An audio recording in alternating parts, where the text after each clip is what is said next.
ஓம் ஸ்ரீ ராகவேந்திராய நமக. நேற்று உரையில் இறந்தவர்களை பிழைக்க வைக்கும் நிகழ்வுகளை பற்றி ஸ்ரீ ராகவேந்தர் சொன்ன செய்திகளை பார்த்தோம். உரையை முடிக்கும்போது தனது பயணத்தை ஹூப்ளியை நோக்கி தொடர்ந்தார். செல்லும் வழியில் சிரசங்கியிலே மேலும் ஒரு அற்புதத்தை நிகழ்த்தினார் என்று உரையை முடித்திருந்தோம் அல்லவா? வாருங்கள் உரைக்குள் செல்லலாம். ஸ்ரீ ராகவேந்திரர் சிரசங்கியிலே தங்கியிருந்த காலத்தில் அந்த ஊரில் இருந்த பிராமணர்கள் எல்லாம் ஒன்று சேர்ந்து ஸ்ரீ ராகவேந்திரிடம் தாம் அனுபவித்து வரும் துன்பங்களை எல்லாம் அடுக்கடுக்காக சொல்லி அழுதார்கள். அதாவது சிரசங்கியிலே ஒரு பாளையக்காரர் இருந்தார். அந்த ஊரிலே அவர் மிகவும் செல்வாக்கானவர். தான தர்மங்கள் செய்து நல்ல பெயரோடு செல்வாக்காக இருப்பது ஒரு வகை.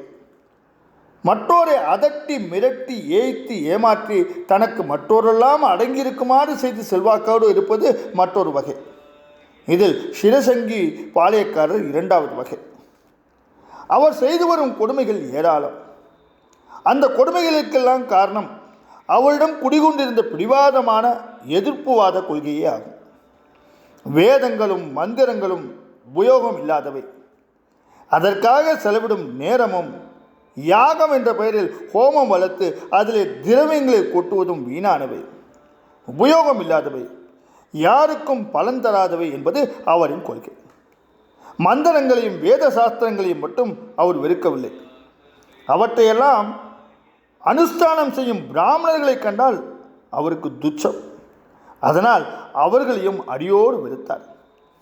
வேத மந்திரங்களை எல்லாம் கைவிடுமாறு அந்த ஊர் பிராமணர்களை அவர் கேட்டுக்கொண்டார். அவர்கள் கேட்காது போகவே அதட்டி பார்த்தார். அப்படியும் அவர்கள் அடிபணியாததால் அராஜகத்தில் இறங்கிவிட்டார்.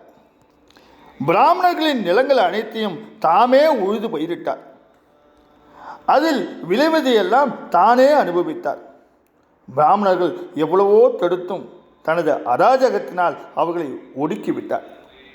அதாவது பெயரளவில் பிராமணர்களின் பேரில் நிலங்கள் இருந்தனவே தவிர அந்த நிலங்களின் ஏகபோக உரிமையாளராக விளங்கியதென்னவோ அந்த பாளையக்காரர் தான்.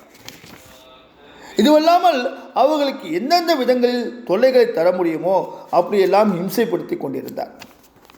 தங்களுக்கு ஒரு விடிவு காலம் பிறக்காதா என்று ஏங்கிக் கொண்டிருந்த அந்த ஊர் பிராமணர்களுக்கு ஸ்ரீ ராகவேந்திரனின் விஜயம் வரப்பிரசாதமாக அமைந்தது.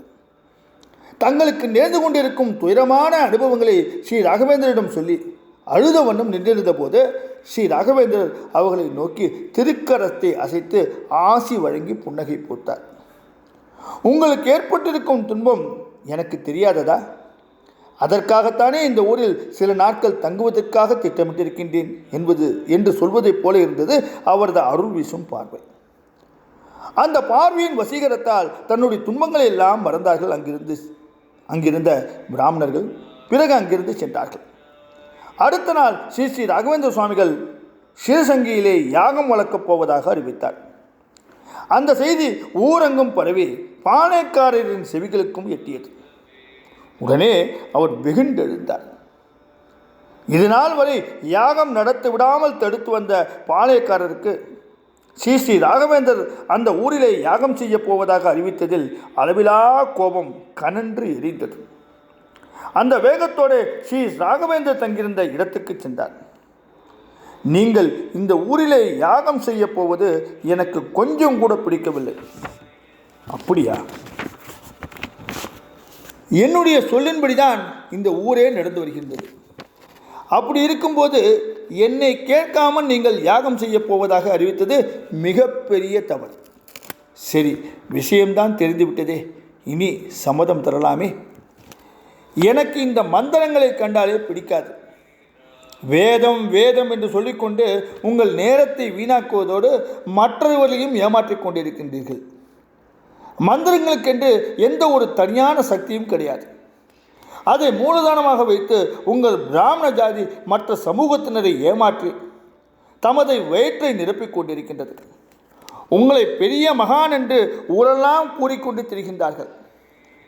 மகானை போல நடந்து கொண்டு நான் சொல்வதில் உண்மை இருக்கின்றதா இல்லையா என்பதை வெளிப்படையாக நீங்கள் ஒப்புக்கொள்ளுங்கள் என்று சற்று ஆக்ரோஷமாகவே பாளையக்காரர் கேட்டதும் ஸ்ரீ ராகவேந்திரர் அவர் மீது பார்வையை செலுத்தினார். சிறிது நேரம் மௌனம் சாதித்தார். தொடர்ந்து என்ன நடந்தது நாளைய உரையில் பார்ப்போமா? ஓம் ஸ்ரீ ராகவேந்திராய நமக. ஓம் ஸ்ரீ ராகவேந்திராய நமக. ஓம் ஸ்ரீ ராகவேந்திராய